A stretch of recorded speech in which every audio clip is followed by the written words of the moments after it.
हाँ जी बेटा, good morning. क्या हाल चाल आप सब लोगों के। अगर हम लोग बात करें, आज हम लोग स्टार्ट कर रहे हैं आपके सीए फाउंडेशन का। हम लोग बात करें तो हम लोग स्टार्ट कर रहे हैं आज आपके सीए फाउंडेशन का पेपर नंबर 4 से। सीए फाउंडेशन का जो पेपर नंबर 4 है, उस पेपर नंबर 4 के अंदर बेटा हम लोग पार्ट बी स्टार्ट कर रहे हैं। दैट इज पेपर नंबर 4 का नाम है इकोनॉमिक्स एंड बीसी के। ठीक है। अगर मैं बात करूं पार्ट बी है बेटा आपका बीसी के। हम लोग स्टार्ट कर रहे हैं आपके paper number 4 part B, that is BC K. BCK की बात करें तो सर बीसीके की फुल फॉर्म है business business and commercial business and commercial knowledge business and commercial knowledge. Sir अगर हम लोग बात करें, ये जो आपका बीसीके का जो पेपर है, इस पेपर का जो वेटेज है, दैट इज ये जो पार्ट बी है, इस बीसीके वाले पोर्शन का जो वेटेज है एग्जाम के लिए, that is of 40 marks. 60 marks का आपका इकोनॉमिक्स का वेटेज है और 40 मार्क्स का आपका बीसीके का वेटेज है। दूसरी बात सर, ये जो 40 मार्क्स का आपका बीसीके वाला पोर्शन है, इस टोटल बीसीके में 40 मार्क्स के क्वेश्चन बेटा एमसीक्यू बेस्ड आएंगे। इसका मतलब आपका जो बीसीके वाला जो पेपर है सर, ये पार्ट है बीसीके, या जो पेपर नंबर 4 है इकोनॉमिक्स एंड बीसीके, ये पूरा का पूरा पेपर बेटा एमसीक्यू बेस्ड है। इसमें से बेटा पार्ट बी जो है BCK business and commercial knowledge, जिसका वेटेज है 40 मार्क्स, ये 40 मार्क्स का जो वेटेज है ये टोटल एमसीक्यू बेस्ड है। सर अगर हम लोग बात करें, ये जो पेपर है business and commercial knowledge, sir इस पेपर के अंदर अगर हम लोग बात करें तो टोटल हमारे को कितने चैप्टर्स पढ़ने हैं। जस्ट मैं छोटा सा एक ब्रीफ ओवरव्यू दे रहा हूं, एक सिलेबस का ओवरव्यू दे रहा हूं, फिर मैं आपको स्टार्ट करूंगा। सर अगर हम लोग बात करें बीसीके का जो आपका सिलेबस है, इस सिलेबस के अंदर आपको टोटल 6 चैप्टर्स पढ़ने हैं। दैट इज आपका पूरा सिलेबस है, उस सिलेबस के अंदर टोटल बेटा 6 चैप्टर्स हैं।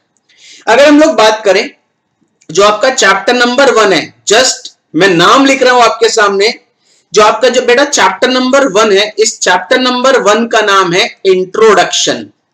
दैट इज जो फर्स्ट चैप्टर है, that is introduction to BCK.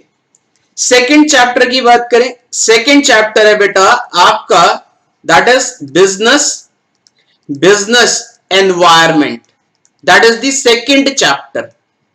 Business environment, this is the second chapter. Third chapter की बात करें बेटा, थर्ड चैप्टर का नाम है sir business organisations, business organisations, this is the third chapter.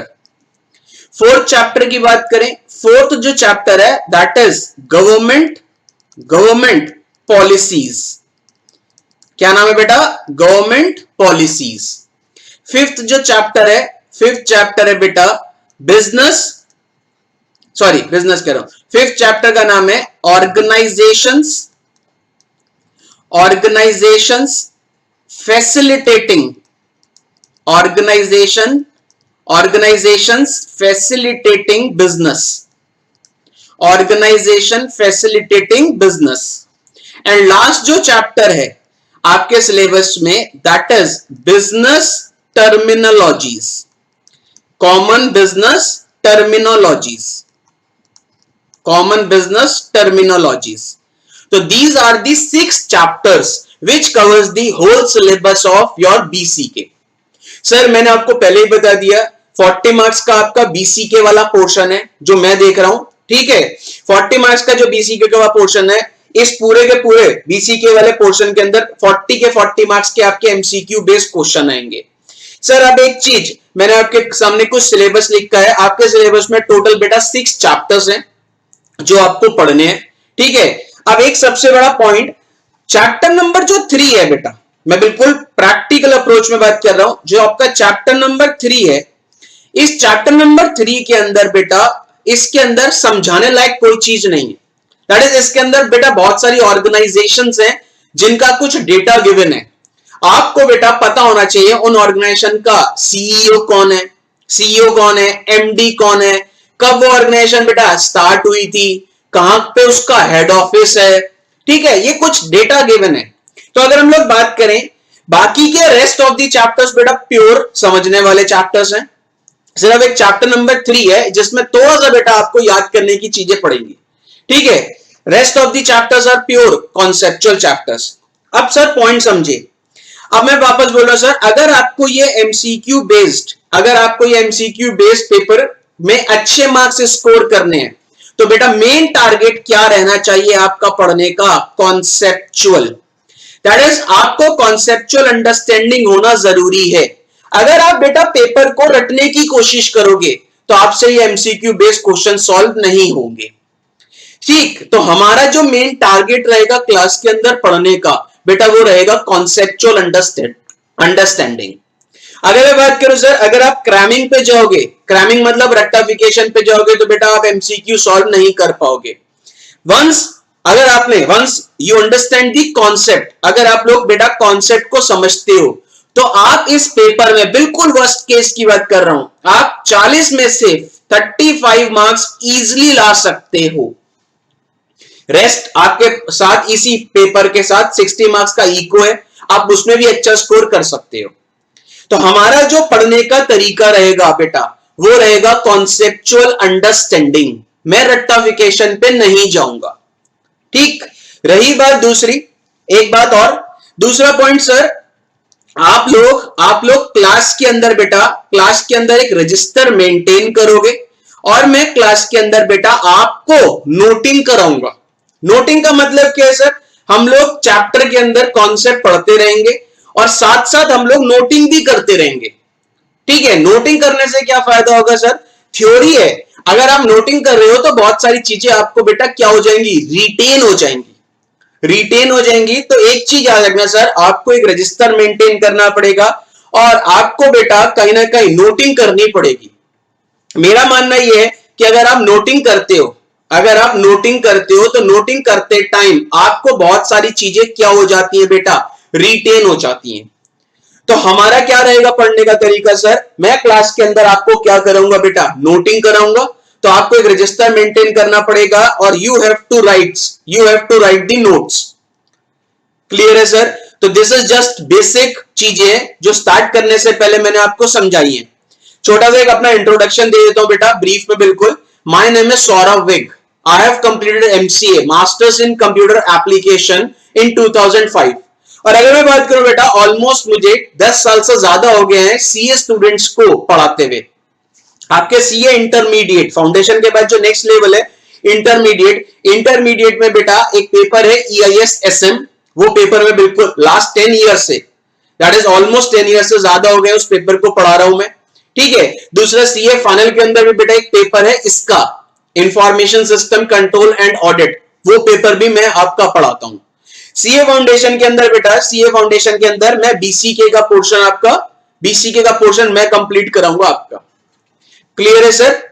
तो एक काम कीजिए जल्दी से, सीए फाउंडेशन के अंदर जो एक पेपर है बीसीके, इसके अंदर बेटा कितने चैप्टर्स हैं जो मैंने आपके सामने लिखे हैं, जल्दी से इन चैप्टर्स का बेटा नाम नोट कीजिए। फिर आज हम लोग स्टार्ट कर रहे हैं बेटा आपका chapter number 1,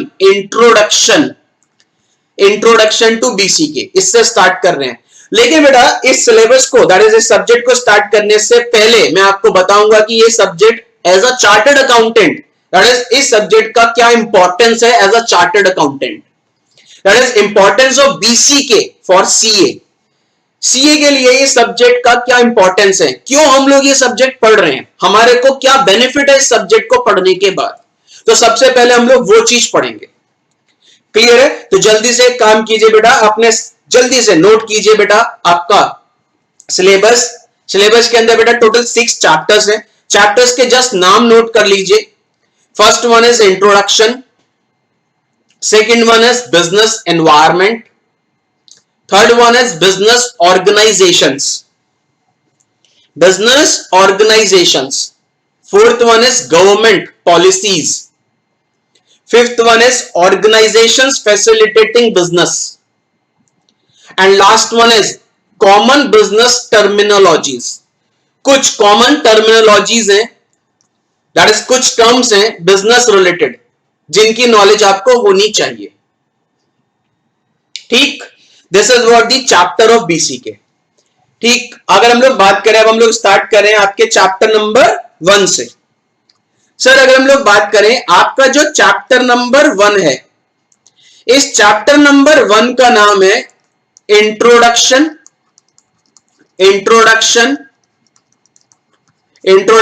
to BCK, that is business and commercial knowledge.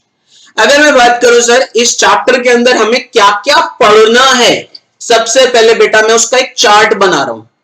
जैसे भी हम कोई भी चैप्टर पढ़ेंगे, चैप्टर पढ़ने से पहले उस चैप्टर के अंदर हमें कौन कौन से टॉपिक्स पढ़ने हैं, सबसे पहले बेटा मैं उसका एक चार्ट बनाऊंगा। ठीक, सबसे पहले अगर हम लोग बात करें इस चैप्टर के अंदर, इंट्रोडक्शन चैप्टर के अंदर हमें क्या क्या पढ़ना है। सबसे पहला कॉन्सेप्ट जो मैं अभी आपसे बात भी कर रहा था, that is importance of BCK for CA, that is chartered accountants के लिए बीसीके का क्या फायदा है। इसी से आपको पता भी चल जाएगा कि ये सब्जेक्ट हम लोग क्यों पढ़ रहे हैं, दैट इज हमारे सिलेबस में सब्जेक्ट को क्यों इंट्रोड्यूस किया गया। That is importance of BCK for chartered accountants. Second concept की अगर हम लोग बात करें, second concept is domains of BCK. जब हम लोग पढ़ेंगे तब देखेंगे, फिलहाल के लिए मैं क्या क्या टॉपिक हमें पढ़ने हैं उसका एक चार्ट बना रहा हूं। थर्ड कॉन्सेप्ट इसी के अंदर हमें पढ़ना है बेटा ह्यूमन एक्टिविटीज। क्या पढ़ना है सर? ह्यूमन एक्टिविटीज, जिसको आपको दो ग्रुप में डिवाइड किया गया है। एक एक्टिविटी होती है जिसको बोलते हैं इकोनॉमिक एक्टिविटी, और एक होती है जिसको बोलते हैं non economic activity. That is ये आप लोगों ने 11-12 में बेटा पढ़ा भी होगा कहीं, economic as well as non economic activities. Economic activities के अंदर फर्दर 3 पढ़नी है आपको। पहला आपको पढ़ना है सर बिजनेस, ठीक। दूसरा आपको पढ़ना है सर एम्प्लॉयमेंट। क्या पढ़ना है सर? एम्प्लॉयमेंट। और तीसरा आपको पढ़ना है sir profession. That is economic activities में आपको 3 पढ़नी है, बिजनेस, एम्प्लॉयमेंट, प्रोफेशन। लास्ट की बात करें, एक लास्ट छोटा सा टॉपिक और है बेटा, forms of business organisations. Forms of organisations है, that is forms of business organisations, जिसमें बेटा आपको 5 तरीके की बिजनेस ऑर्गेनाइजेशंस पढ़नी है। पहली पढ़नी है आपको सोल प्रोप्राइटरशिप,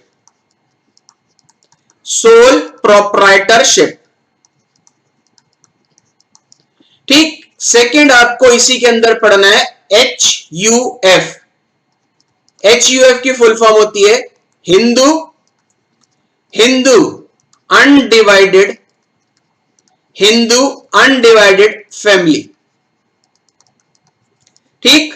थर्ड पढ़ना है बेटा इसी के अंदर आपको, इधर लिख रहा हूं, थर्ड पढ़ना है बेटा इसको, इसी के अंदर आपको पार्टनरशिप। क्या पढ़ना है बेटा? पार्टनरशिप। फोर्थ पढ़ना आपको इसके अंदर LLP। LLP की फुल फॉर्म है बेटा लिमिटेड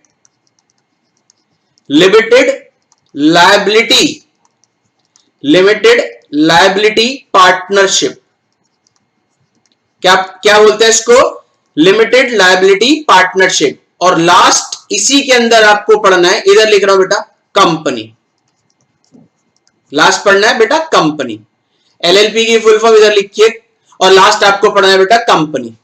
तो अगर हम लोग बात करें बेटा इंट्रोडक्शन टू बीसीके, जो आपका चैप्टर नंबर 1 है, उस चैप्टर नंबर 1 के अंदर बेटा आपको सबसे पहला कॉन्सेप्ट पढ़ना है importance of BCK for chartered accountants. Second concept आपको पढ़ना है बेटा domains of BCK. Third concept आपको पढ़ना है सर ह्यूमन एक्टिविटीज, जिसके अंदर आपको 2 एक्टिविटी पढ़नी है, one is economic, one is non economic. Economic के अंदर 3 पढ़नी है, one is business, one is employment and one is profession. And last fourth concept आपको पढ़ना है sir, what are the different forms of business organizations, जिसमें पहली लिखी है sole proprietorship. Sole proprietorship simple बता देता हूं, अगर मैं बिजनेस कर रहा हूं, आई एम दी ओनर, अकेला हूं, अकेला, दैट इज सोल प्रोप्राइटरशिप. मेरे साथ एक मेरा और पार्टनर है, दैट इज पार्टनरशिप. तो these are some different forms of business organisation. जब पढ़ेंगे तब देखेंगे. तो फॉर्म्स ऑफ बिजनेस ऑर्गेनाइजेशन में पहली सोल प्रोप्राइटरशिप, दूसरी HUF, हिंदू अनडिवाइडेड फैमिली, तीसरी बेटा पार्टनरशिप, इधर लिखिए. Fourth one is LLP, limited liability partnership, limited liability partnership, and last one is company. This is what your chapter number 1, introduction to BCK. Sir अगर exam के point of view से बात करूं, इस चैप्टर से 6 से 8 नंबर के question exam में पूछे जाते हैं. छोटा सा चैप्टर है सर, जल्दी से एक काम करो बेटा, जल्दी से इस चार्ट को ड्रॉ करो. फिर हम लोग स्टार्ट करते हैं सबसे पहले टॉपिक से कि ये जो BCK सब्जेक्ट है, ये एज अ चार्टर्ड अकाउंटेंट हमें क्यों पढ़ना पड़ रहा है, इस सब्जेक्ट का क्या इंपॉर्टेंस है फॉर चार्टर्ड अकाउंटेंट. इसी से समझ आ जाएगा सर हमें क्यों पढ़ना पड़ रहा है ये सब्जेक्ट, या हमारे सिलेबस में इस सब्जेक्ट को क्यों इंट्रोड्यूस किया. क्लियर. तो सबसे पहले बेटा चार्ट बना लो, इंट्रोडक्शन टू BCK. जल्दी से चार्ट बनाओ बेटा इस चैप्टर का. एक चीज याद रखना सर, नोटिंग, मेरे क्लास के अंदर नोटिंग होती रहेगी और आप लोग नोटिंग करते रहोगे तो आपको याद रहेगा सर, आपको याद भी रहेगा कि हम लोग बेटा क्या क्या पढ़ रहे हैं. तो जल्दी से चार्ट बना लो बेटा इस चैप्टर का, इंट्रोडक्शन टू BCK. और एक बात याद रखना है, जो मैं नोटिंग करा रहा हूं ये प्योर आपके स्टडी मॉड्यूल को बेस मान के करा रहा हूं. हम लोग टॉपिक वाइज कंप्लीट करते रहेंगे और उस टॉपिक से जितने भी क्वेश्चंस आपके स्टडी मॉड्यूल में MCQ बेस्ड गिवन है या पास्ट अटेम्प्ट में आए हुए हैं, वो भी क्वेश्चंस हम लोग हाथ के हाथ टॉपिक वाइज क्या करते रहेंगे, क्लास में कंप्लीट करते रहेंगे. क्लियर है. तो जल्दी से बेटा चार्ट बनाओ, जल्दी. हेडिंग डालो इंट्रोडक्शन टू BCK, जिसमें फर्स्ट टॉपिक है importance of BCK for CA, that is chartered accountants. Second one domain of BCK. Third one human activities, जिसमें दो हैं बेटा, इकोनॉमिक, नॉन इकोनॉमिक. इकोनॉमिक में फर्दर 3 है, business, employment, profession. Fourth one is forms of business organisations, जिसमें पहली है sole proprietorship, second one is HUF, Hindu undivided family, third one is partnership, fourth one is LLP, limited liability partnership, and last one is company.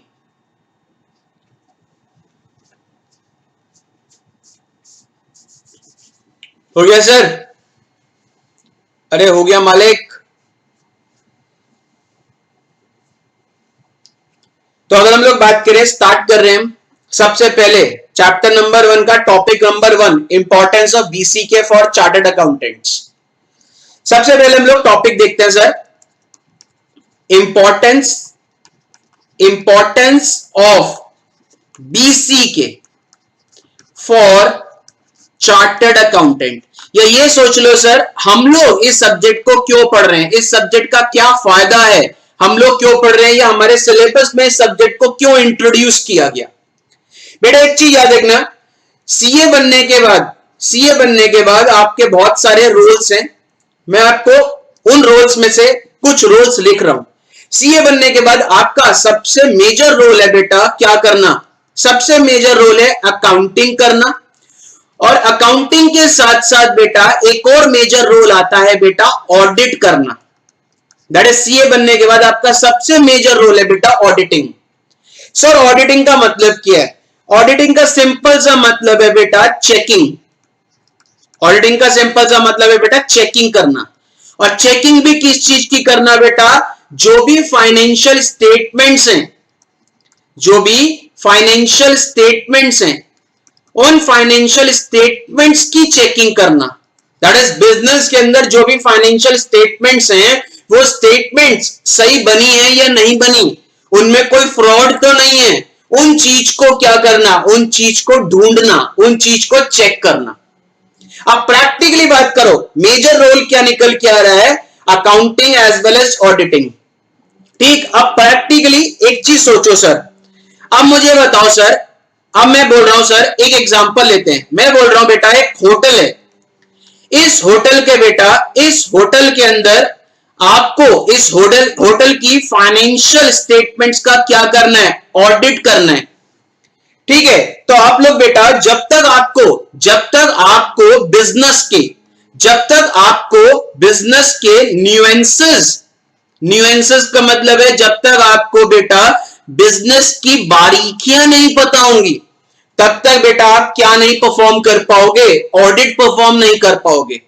Word पे focus करो, मैंने क्या लिखा, nuances. Nuances का मतलब है जब तक आपको क्या नहीं पता होंगी बेटा, बिजनेस की बारीकियां, तब तक आप क्या परफॉर्म नहीं कर पाओगे, ऑडिट परफॉर्म नहीं कर पाओगे। दैट इज, यहां लिख रहा हूं, जब तक आपको बिजनेस की बारीकियां नहीं पता होंगी तब तक आप ऑडिट परफॉर्म नहीं कर पाओगे। एक एग्जांपल और लेता हूं सर, दूसरा एग्जांपल मैं बोल रहा हूं बेटा आपके पास ऑडिट करने को आता है बैंक का। आप प्रैक्टिकली एक चीज सोचो सर, आप बैंक का ऑडिट परफॉर्म कर रहे हो तो बैंक्स के अंदर जो टर्म्स यूज हो रही होंगी, ठीक है, जरूरी थोड़ी ना वही टर्म्स बेटा होटल वाली टर्म्स बैंक्स में यूज हो रही होंगी। तो कहीं ना कहीं हर बिजनेस की, ध्यान से वर्ड पे फोकस करो सर, हर बिजनेस की अपनी पिक्यूलैरिटीज होती हैं। मैं वर्ड पे फोकस कर रहा हूं सर, हर बिजनेस की अपनी क्या होती है बेटा, peculiarities. What is the meaning of peculiarities? हर बिजनेस के अपने डिफरेंट क्या होते हैं बेटा, फीचर्स होते हैं।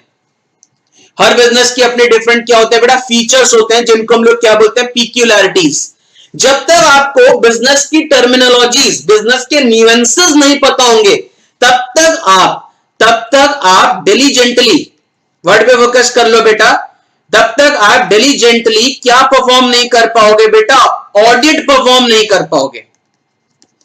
तो आप प्रैक्टिकली सोचो, ये सब्जेक्ट आपको क्या बता रहा है, ये सब्जेक्ट आपको बिजनेस के न्यूएंसेस को समझाएगा, जिससे आप डिलीजेंटली क्या परफॉर्म कर पाओगे, ऑडिट परफॉर्म कर पाओगे, जिससे आप क्या कर पाओगे बेटा, जिससे आप fairly, that is fair accounting, fair accounting मतलब बिल्कुल error free accounting as well as क्या कर पाओगे, ऑडिटिंग परफॉर्म कर पाओगे।